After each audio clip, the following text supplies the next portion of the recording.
Kemudian yang ketiga, meyakini bahwasannya ruqyah itu tidak berpengaruh kecuali dengan izin Allah Subhanahu wa taala. Ruqyah itu tidak berpengaruh kecuali dengan izin Allah Subhanahu wa taala. Meyakini bahwasanya ruqyah itu tidak berpengaruh kecuali dengan izin Allah Subhanahu wa taala. Nah, kalau ada orang bilang, "Wah, jadi subhanallah, fitnahnya orang yang meruqyah itu dahsyat ibu-ibu sekalian. Fitnahnya luar biasa. Dan syaitan itu pintar menjerumuskan manusia." Fitnahnya apa bagi peruqyah? Dia akan ujub. Dan itu salah satu cara syaitan menjerumuskan manusia. Kalau akidahnya sudah benar, bacaannya sudah syar'i, wah ini jelas susah ini menjerumuskan orang. Cara menjerumuskannya gimana? Dia itu dibikin ujub, bangga dengan bacaan-bacaannya, dibikin riya, sum'ah, suka riya biar didengerin orang dan seterusnya. Dan ini termasuk yang harus difahami, nanti kita bahas apa yang harus diperhatikan oleh orang yang meruqyah. Harus tahu benar agar dia itu benar-benar ikhlas karena Allah Subhanahu wa taala, tidak riya dan tidak sum'ah. Kemudian fitnah berikutnya yaitu disenangi oleh lain jenis. Seperti yang dijelaskan oleh para ulama, disenangi oleh lain jenis. Kadang-kadang ada perempuan peruqyah itu ya, ada peruqyah laki-laki biasanya ruqyah, ada ruqyah perempuan laki-laki, semuanya sama. Tapi kalau laki-laki biasanya disenangi oleh perempuan. Ini fitnah besar. Perempuan-perempuan yang dhaif imannya, yang lemah imannya, dia mikir, wah kalau suamiku seperti itu, ya, itu fitnahnya. Makanya dijelaskan oleh para ulama, ruqyah yang paling bagus adalah meruqyah diri sendiri. Yang paling bagus, makanya ini harus bisa semuanya. Nanti cara-caranya sudah dijelaskan oleh para ulama.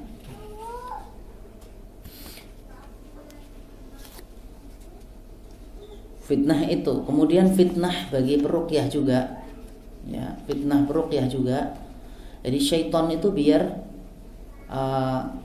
peruqyah itu terganggu, dan ini terjadi bukan bukan yang dijelaskan oleh para ulama, tapi kebanyakan para ruqi atau para peruqyah itu mengeluh ketika yang diruqyah itu adalah perempuan.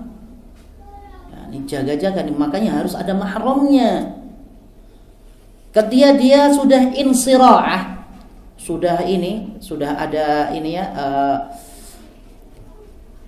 ada pengaruhnya, dipengaruhi oleh jin, dan jinnya sudah bergerak, bereaksi, maka apa? Kalau yang diruqyah itu adalah perempuan, dan kebanyakan yang kena itu perempuan, yang malmus, yang terkena syaitan, kena ain, kena ini adalah perempuan. Bagaimana mengganggu untuk memfitnah laki-laki tersebut, yaitu dengan membuka auratnya. Laki-lakinya bingung, dia langsung ini peruqyahnya itu syaitan, itu cara syaitan seperti itu, agar laki-laki tersebut terfitnah, peruqyahnya tadi terfitnah. Jadi membawa fitnah. Hati-hati juga khususnya bagi peruqyah. Makanya yang afdal ya mahram kita, ya mahram sendiri atau orang yang benar-benar bisa dipercaya, ya. Atau yang paling bagus meruqyah diri sendiri. Perkataan para ahlul ilmi tentang ruqyah, syarat-syarat ruqyah ini dikatakan oleh Rabi' rahimahullahu taala, dia berkata, sa'altu asy-Syafi'iyyah rahimahullahu taala 'anil ruqyah, saya bertanya kepada Imam Asy-Syafi'i rahimahullahu taala tentang ruqyah, faqala la ba'sa bi an yarqiya bi kitabillah wa bima ya'rifu min dzikrillah. Ya. Kata Imam Asy-Syafi'i, diceritakan oleh Rabi' rahimahullah ta'ala, tidak mengapa engkau meruqyah dengan Al-Qur'anul Karim. Engkau bacakan ayat, ya, engkau bacakan orang yang sakit dengan ayat-ayat Al-Qur'an. Awabima ya'rifu min dzikrillah, dan dengan sesuatu yang sudah jelas, yang sudah diketahui, berupa berzikir kepada Allah Subhanahu wa ta'ala, bacaan la ilaha illallah, ya. Kemudian dikatakan juga oleh Syekhul Islam Ibnu Taimiyah rahimahullah taala tentang ruqyah ini, naha ulamaul Islam, para ulamaul Islam melarang anir ruqal ladzi la yafaqihu ma'nahu, yaitu tentang bacaan-bacaan yang tidak diketahui maknanya. Contohnya doa-doa yang tidak jelas, jaljalut, ya. Kemudian hizib-hizib yang tidak jelas, ya. Kadang-kadang ayat Al-Quran tapi nggak jelas maknanya, diambil cuman separuh-separuh, wa idza batashtum, ya, nggak jelas itu apa arahnya, kemana, nggak jelas, ya. Li'annaha madhannatu syirk, kata Syekhul Islam Ibnu Taimiyah, karena itu tempat daripada syirik. Wa illam ya'rif ar-raqi annaha syirkun, apabila seorang peraqi itu tidak mengetahui bahwasanya itu adalah syirik. Jadi syaratnya gampang. Yang pertama yaitu dengan kalamullah, dengan firman Allah Subhanahu wa taala. Kemudian yang kedua yaitu dengan bahasa Arab atau bahasa Indonesia boleh. Bahasa Indonesia tapi jelas maknanya. Ya Allah ya Rahman ya Rahim, hancurkanlah jin yang mengganggu saudara saya ini, boleh. Jadi itu menyakitkan, ya, perlu dicoba kalau nggak percaya, masya Allah. Dan itu seharusnya orang yang bertauhid. Syaitan itu takut dengan orang yang bertauhid. Ya, syaitan itu takut orang-orang yang bertauhid. Kemudian yang ketiga itu tidak mempercayai bahwasannya itu ruqyah itu datang dengan sendirinya, akan tetapi semua pengaruh itu datangnya dari Allah Subhanahu wa ta'ala. Berikutnya adalah cara meruqyah, ini yang dinanti-nanti. Cara meruqyah.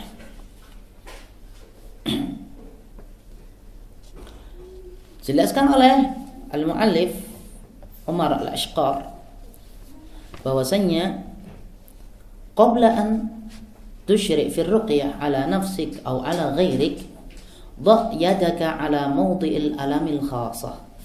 Ya, sebelum kalian memulai meruqyah, maka hendaklah meruqyah diri kamu atau orang lain, maka hendaklah engkau meletakkan tangan kamu di tempat-tempat yang sakit. Ingat ibu sekalian, ini kalau mahramnya sendiri.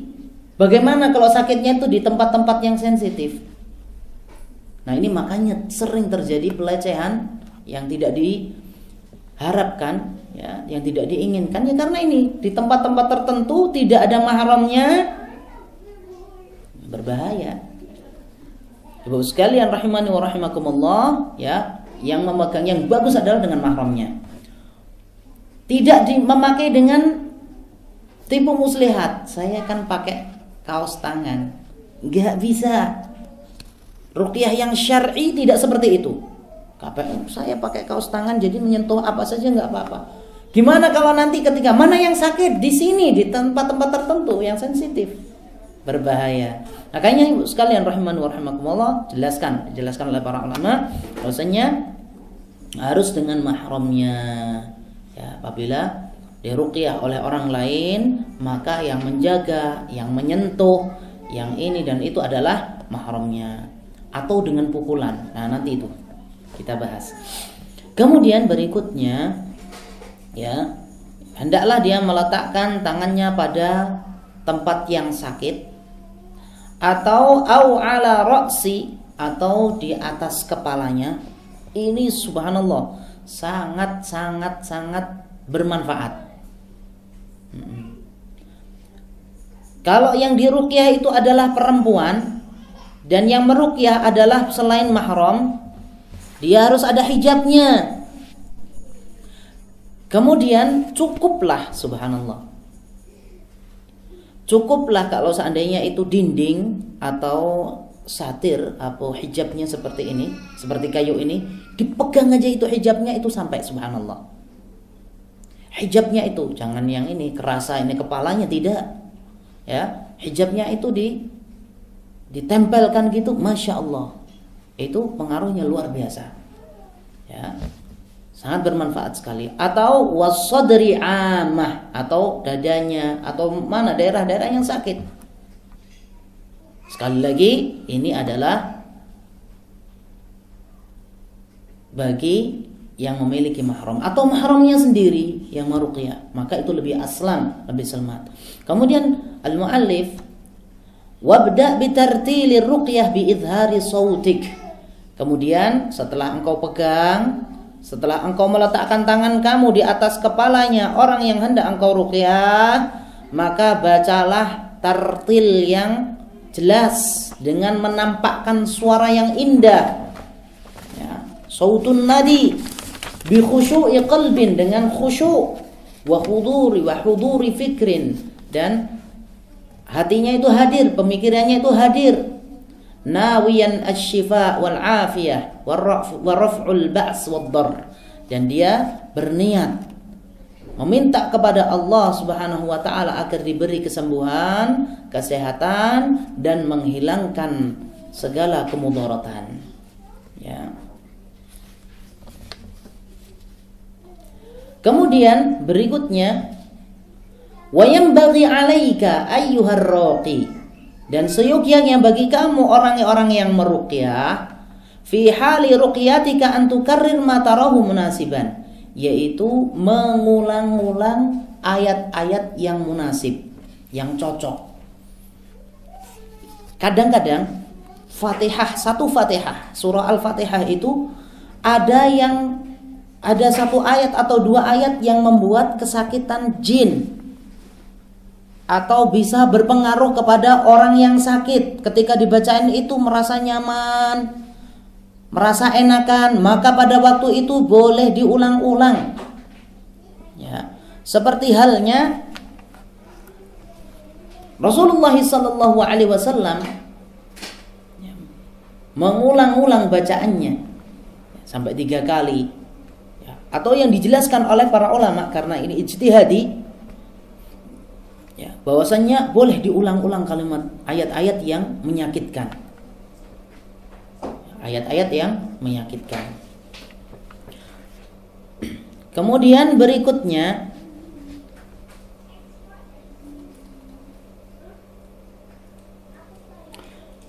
dalam suatu riwayat ini dijelaskan, ara'aita kaifa kana as-sahabi sallallahu alaihi wasallam yukarriru al-Fatihah fi ruqyatihi 'ala al-mandud wa yaqtasiru 'alaiha, faqad jaa'a fi ba'd riwayat annahu qara'aha sab'an wa ukhra thalathan fa hukmu tikrari laha sirrun 'azim, ya.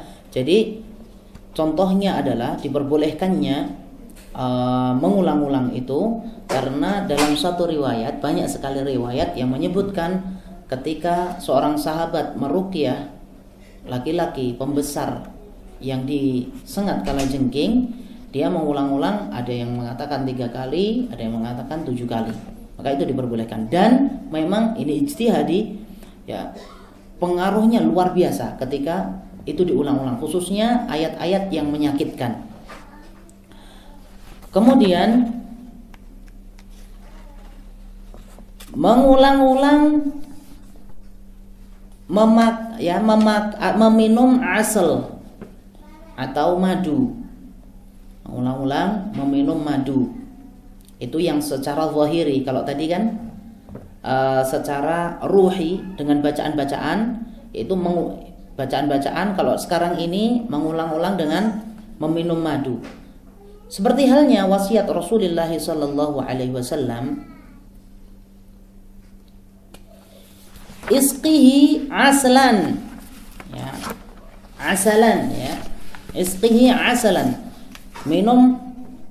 Suatu ketika Rasulullah SAW memberi tahu pada sahabat, ini kasih dia madu, kasih dia madu, kasih dia madu. Karena di sana ada 3 obat yang dijelaskan oleh Rasulullah SAW. Yang pertama adalah al-asl, madu. Yang kedua adalah habbatus sauda. Dan yang berikutnya adalah wa asyratu mihjamin, yaitu dengan hijamah, dikeluarkan darahnya. Ya, kemudian berikutnya apa? Dijelaskan oleh Rasulullah SAW. Berikutnya adalah kai, wa ana akrahul kai, dan aku tidak menyukai kai, yaitu dengan meletakkan besi panas di atas tempat-tempat tertentu. Di sini masih ada ternyata. Ya, kai itu, dan bekasnya luar biasa. Pernah saya melihat orang yang pernah dikai, itu bekasnya persis, ya, persis kena ini, tapi langsung lecet, Bu, langsung rusak, bukan melempuh gitu. Luar biasa, udah kayak hilang ininya, ya. Ketika saya tanya, gimana setelah dikai, setelah ditempelin besi panas? Wah, masya Allah, nyaman, enak. Kan sebenarnya nggak ada hubungannya kayak gitu, ya. Subhanallah. Jadi, tapi itu melukai. Setelah itu sakit, ya, perih, mandi gimana, ya.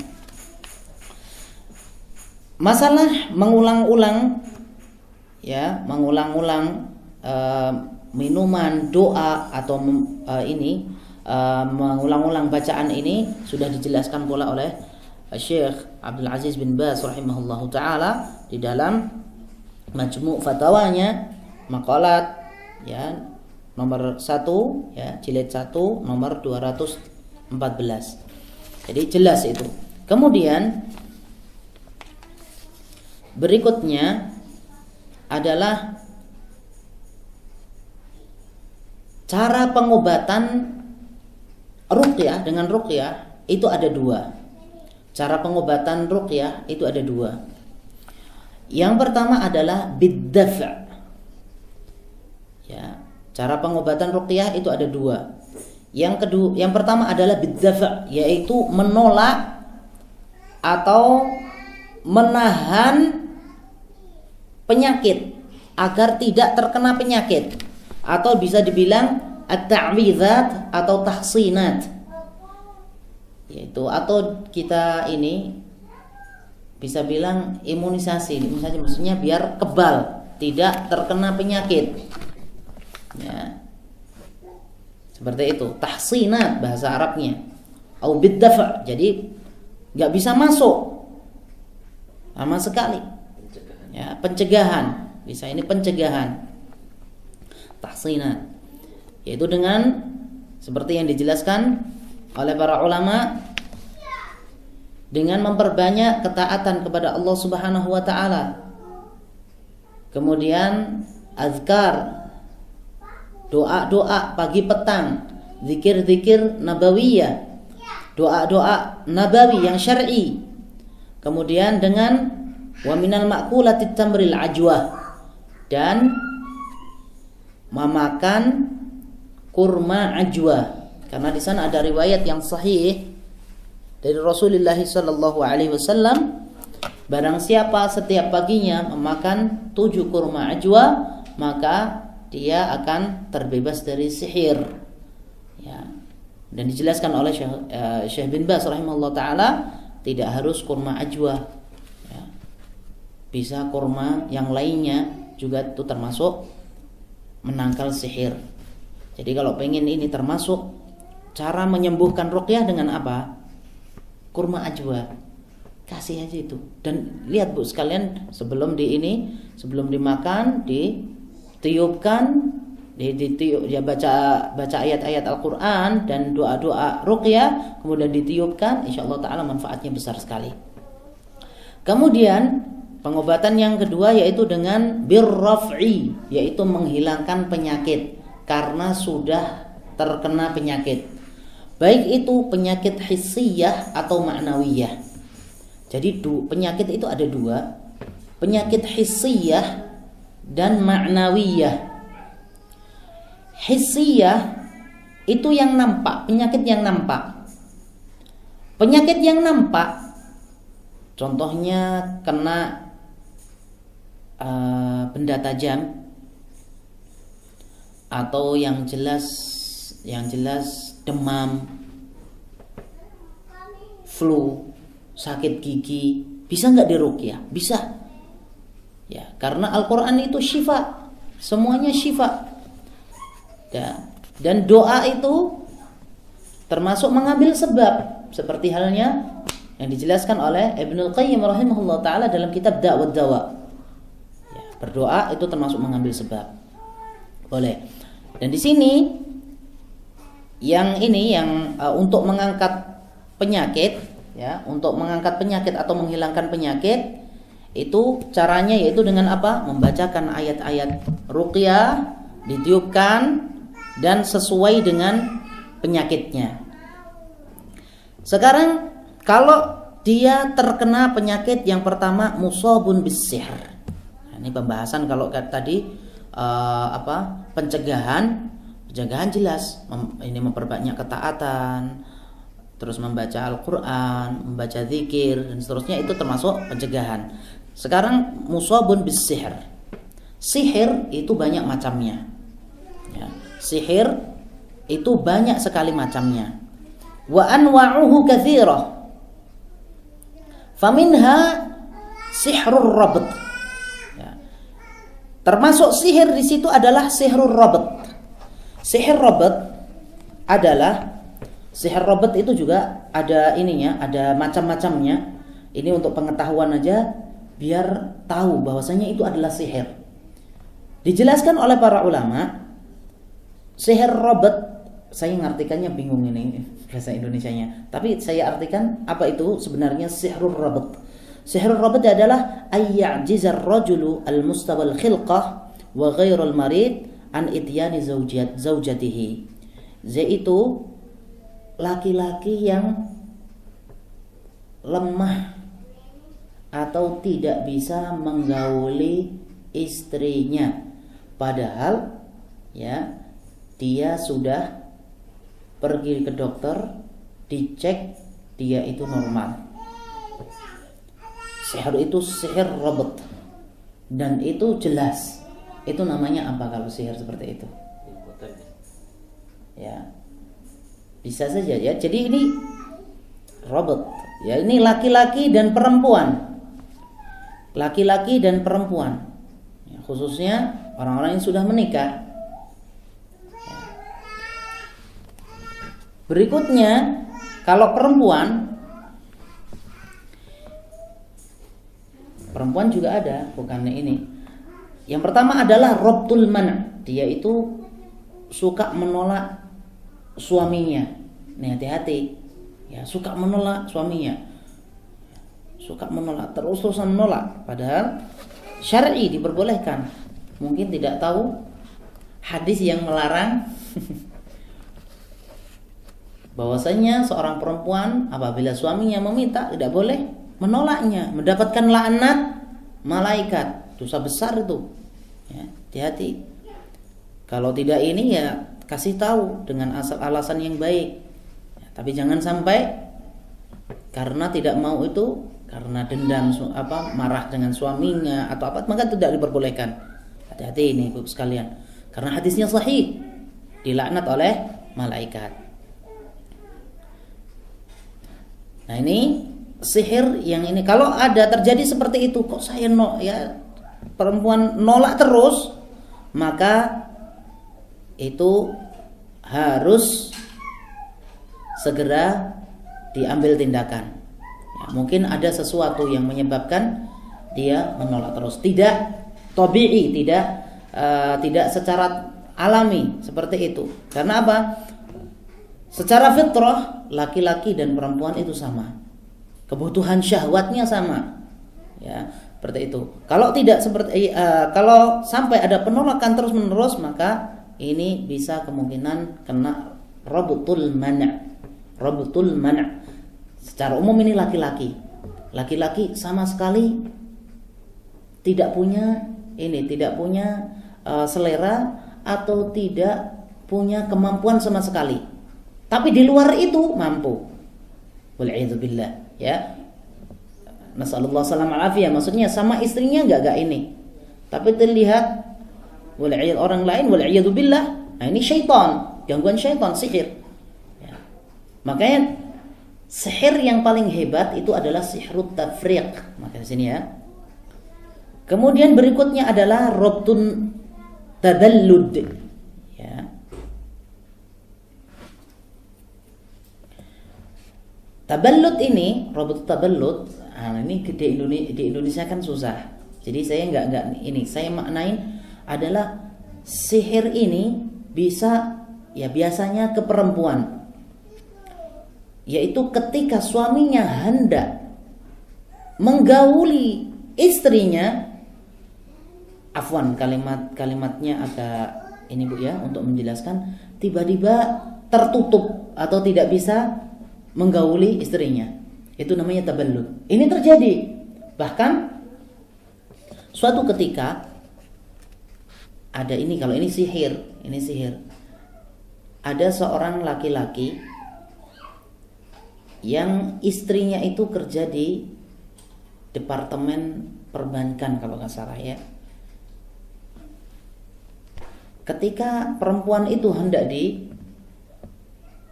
perkosa, subhanallah, itu tertutup, subhanallah. Itu dan itu sihir. Dan itu bisa juga mashur, dipakai untuk alat sihir. Itu namanya rabtul taballud. Itu harus diruqyah dan ada cara-cara tertentu. Kemudian, ini untuk maklumat saja Bu ya. Semoga saja Allah Subhanahu wa taala menyelamatkan kita ya, Ibu sekalian dan keluarga Ibu sekalian dari sihir ini. Dan ini hak.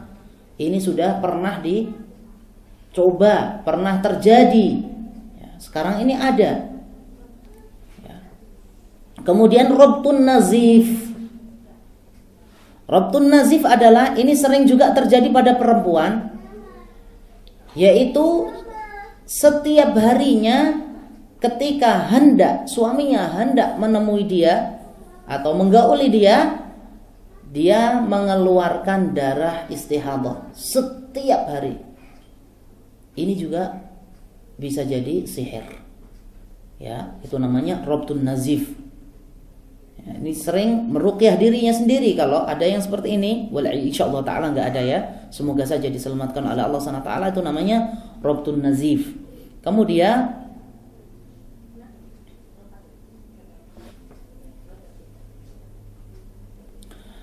rabtul at-takwir. Nah, ini enggak mungkin ini seperti ini insyaallah taala ya, sedikit sekali. Yaitu seorang laki-laki yang menemui istrinya. Ya, afwan kasar Bu ya. Ini untuk penjelasan saja. Baru saja nikah tapi ditemui istrinya itu seperti halnya orang yang sudah punya anak 10 seumpama. Jelek, kemudian ya pokoknya tidak seperti gadis. Itu seperti itu. Itu juga terjadi untuk memecah atau untuk memalingkan manusia, untuk mengganggu manusia ya, agar manusia itu tidak lagi mendapatkan kesenangan baik itu di dunia ya, khususnya di dunia dia tidak mendapatkan kenyamanan, kenikmatan ya, akhirnya terjadi firaq, perpisahan, dan itu yang paling disenangi oleh syaitan. Ini adalah sihir yang nyata Ibu sekalian. Kemudian cara meruqyahnya at-tariqatul ula. Ini untuk pemahaman karena ini ya, untuk memahamkan saja Ibu sekalian. Yang pertama yaitu dibacakan ayat-ayat Al-Qur'anul Karim dibacakan ayat-ayat Al-Qur'anul Karim, ayat-ayat Al-Qur'anul Karim yang berkaitan dengan azab Allah Subhanahu wa taala, yang berkaitan dengan azab Allah Subhanahu wa taala. Kemudian berikutnya, cara berikutnya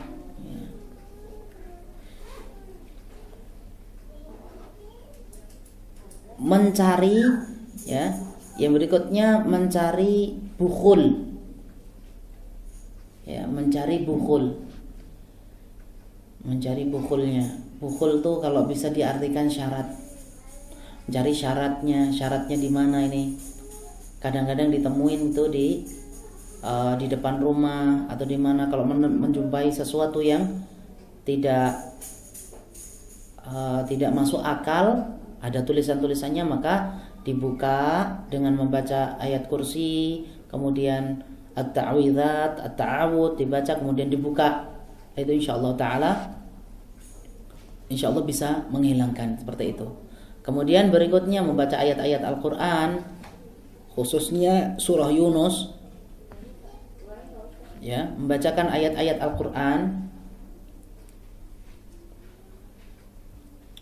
ayat Al-Qur'an khususnya surah Yunus ayat 81 sampai 82. Kemudian Al-A'raf ayat 117 sampai 122. Kemudian surah Thaha ayat 69 sebanyak 7 kali. Sebanyak 7 kali. Ditiupkan, ya, sebanyak 7 kali, ditiupkan ke air. Ditiupkan ke air.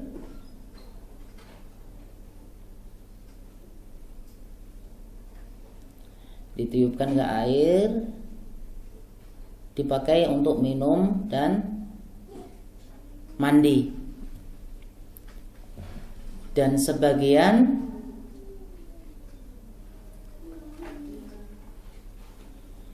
atau dipakai mandi atau diusapkan pada bagian-bagian yang sakit.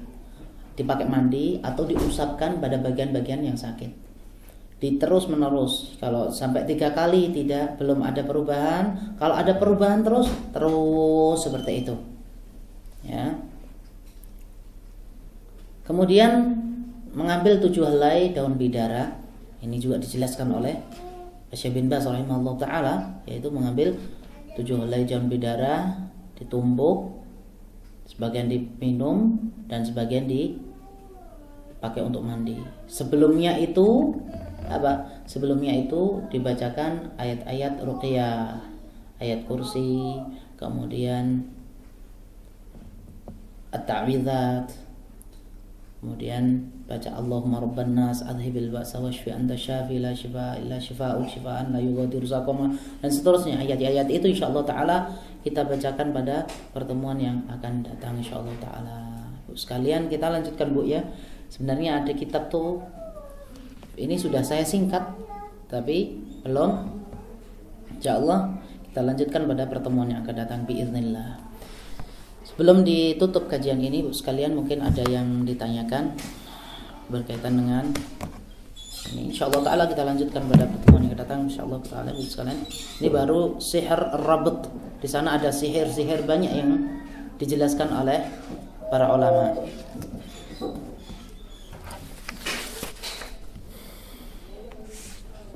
Itu yang tadi khusus untuk yang sihir rabat itu ya?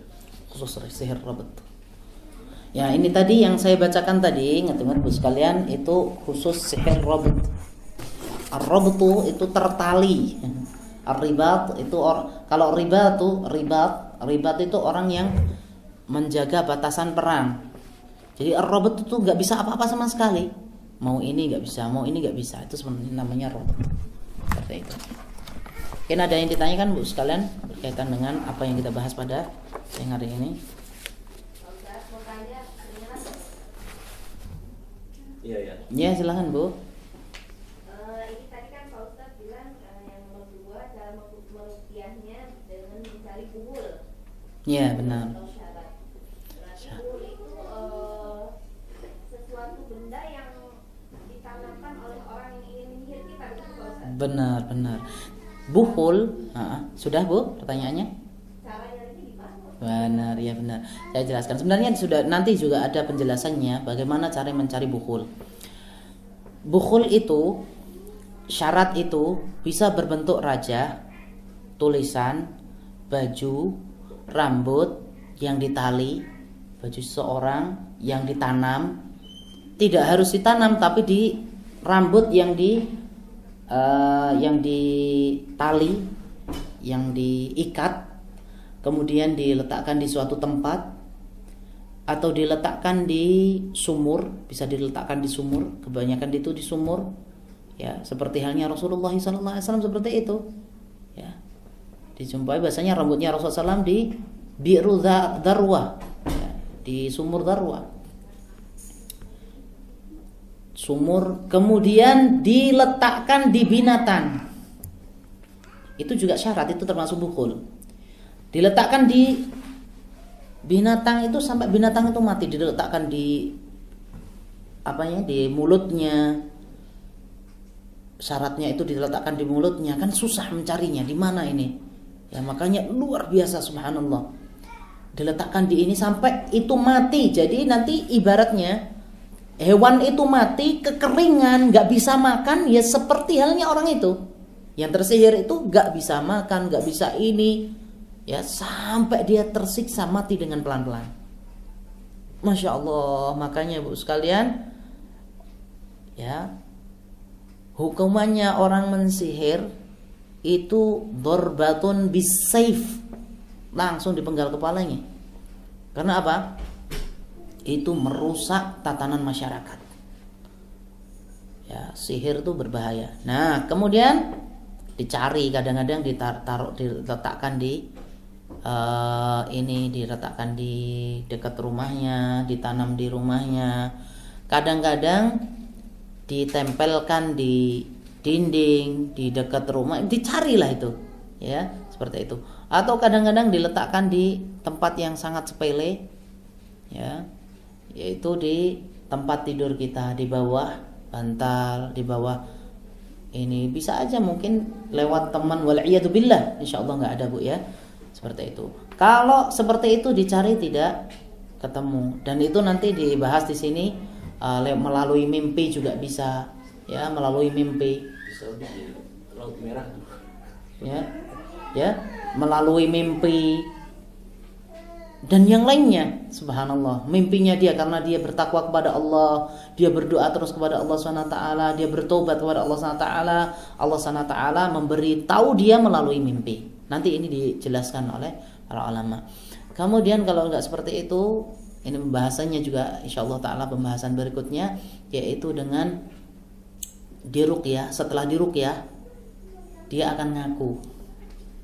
Dan ini kejadian yang sering terjadi. Kan enggak masuk akal. Ya, enggak masuk akal. Ketika diruqyah, kamu tahu tunjukkan enggak? Ditunjukkan, Bu. Di sini tempatnya, di sini. Dan ingat-ingat bahwasannya syaitan itu sering berbohong, ya. Tapi ada kalanya kalau dia sudah lemah dan sudah tidak bisa apa-apa, dia akan menunjukkan. Ya, dia akan menunjukkan di mana tempat bukhul tersebut. Seperti itu Bu, ya, paham? Nah ini harus tahu cara-cara meruqyah nanti gimana, doa-doanya seperti apa. Dan kalau dipahami insyaallah taala nanti bisa meruqyah sendiri. Wallahu a'lam. Assalamualaikum warahmatullahi wabarakatuh. Assalamualaikum. Ustaz, saya cuma pernah baca itu salah satu syarat utama peruqyah atau yang kita meruqyah diri sendiri itu adalah orang yang bertauhid. Nah, bagaimana itu Ustaz? Karena kan di Indonesia itu banyak yang peruqyah tapi akidahnya dan tauhidnya. Barakallahu fiik ya. Ini tadi syarat ruqyah yang saya jelaskan, syarat ruqyah, bukan syarat peruqyahnya. Kalau syarat peruqyahnya nanti itu kita bahas lagi, di sana ada namanya sifatul mu'alij wal mu'alaj. Sifat peruqyah itu seperti apa yang benar-benar nanti bisa berpengaruh ruqyahnya, bacaannya, mantra-mantranya, seperti itu. Nah, memang benar. Bagaimana dia bisa menakut-nakuti syaitan kalau dia masih percaya dengan khurafat. Makanya banyak terjadi ahlul bid'ah, ya, orang-orang yang suka melakukan bid'ah, mereka itu lebih senang ke dukun daripada ruqyah. Kenapa? Sudah saya bacakan Yasin, saya malah diikuti. Karena apa? Ada ketakutan. Dia tidak takut kepada Allah Subhanahu wa taala. Takutnya kepada Allah Subhanahu wa taala dinomor duakan, lebih takut kepada wali. Takut kepada yang selain Allah Subhanahu wa taala, maka seperti ini tidak bermanfaat. Nah, kalau manjur, ininya manjur berarti ada kong kalingkong dengan jin. Ya, ada kong kalingkong dengan jin. Dia punya punya istilahnya khodam, punya ini, punya itu, seperti itu. Yang jelas harus mentauhidkan Allah Subhanahu wa taala biar benar-benar ditakuti oleh syaitan. Kalau masih belum mentauhidkan Allah Subhanahu wa taala, ya dia takut sendiri. Yang mau meruqyah ini takut sendiri, kan apa? Diganggu oleh syaitan. Ya, diganggu oleh syaitan. Ini cerita nyata, Bu sekalian, saya sendiri. Saya suatu ketika pernah, saya masih kuliah di Jakarta, karena senior saya lagi ujian, nggak ada lagi orang lain yang meruqyah, saya dipasang meruqyah. Ya, ujian tuh hampir 2 minggu. Yang ruqyah itu nggak cukup sekali 2 kali, berkali-kali, lama. Akhirnya apa? Mungkin sekitar 5 hari gitu ya. Saya ingat itu sekitar 5 hari. Ya, berusaha semaksimal mungkin untuk syar'i, ya. Tapi setelah meruqyah, Bu, tahu, saya itu baru bisa tidur sebelum subuh. Bener, Bu, saya terus terang itu, makanya itu berarti saya ini masih lemah. Ya, masih lemah penjagaannya, masih lemah ini, khususnya meruqyah orang yang terkena sihir. Gak bisa tidur. Bisa tidur saya setiap hari, mungkin itu ada 1 bulan, ya, 1 bulan saya setiap hari mengkhatamkan atau menyelesaikan Al-Baqarah, itu minimal setiap hari, hampir 1 bulan. Gak tenang, terus apa, subhanallah, tiba-tiba ini secara perasaan saja, ya, ada yang jatuh dari atas, subhanallah. Seperti itu menunjukkan bahwasanya kita itu juga masih lemah. Dan musuh itu kan bermacam-macam. Ada musuh yang tingkat tinggi, ada musuh yang tingkat rendah. Kalau kita bilang kroco-kroco. Nah, kalau sudah tingkat tinggi, memang benar-benar pakai sihir, pakai bukul, pakai ini, nah itu perlu penanganan khusus dan orang-orang tertentu yang tentunya lebih bagus. Ya, kalau cuman setan mampir bacain Fatihah selesai. Ya. Tapi kalau yang pakai bukul, pakai ini, subhanallah, itu walaupun setiap orang itu berbeda-beda, ya. Tapi ada orang khusus yang memang Allah SWT memberi kelebihan kepada dia. Seperti halnya Ahmad ibnu Hanbal rahimahullahu ta'ala, cuman sandalnya saja ditakuti. Karena apa? Saking ketauhidannya. Ya. Bagaimana kalau dia bilang ya, mengucapkan Qul a'udzu birabbil falaq, Qul a'udzu birabbin nas. Ya, saya berlindung kepada Allah SWT dari Rabbnya, saya berlindung kepada Allah SWT dari, ya, yang telah mengatur seluruh manusia. Siapa yang ini kalau sudah meminta perlindungan kepada Allah, gak ada yang bisa. Semuanya syaitan, jin, dan seterusnya, semuanya itu adalah makhluk Allah Subhanahu wa taala. Manusia makhluk Allah Subhanahu wa taala, semuanya makhluk. Kalau dia sudah berlindung kepada Allah Subhanahu wa taala, sudah dijaga oleh Allah Subhanahu wa taala. Dari itu, Bu sekalian, itu tentunya syarat daripada peruqyahnya. Kalau syarat peruqyahnya ruqyahnya harus benar apa? Baca ayat-ayat Quran dan ini, dan harus yakin bahwasanya itu tidak datang dari sendirinya, melainkan semuanya itu atas izin Allah Subhanahu wa taala. Wallahu a'lam bissawab. Kita lanjutkan Bu sekalian, besok kita ini buat waktunya lebih bagus ya. Kita ini banyak pokoknya yang ajib-ajib yang belum kita ini ditulis oleh para ulama, dan ini pernah terjadi. Tidaklah ulama menulis hal tersebut karena ya, kecuali hal itu pernah terjadi. Ya, pernah terjadi dan itu hak. Ada suatu ketika saya melihat ada dialog orang yang tidak meyakininya adanya sihir, ruqyah, sihir, dan orang yang ada seorang syekh yang ini dengan dialog dengan liberal. Saya tidak percaya dengan adanya sihir.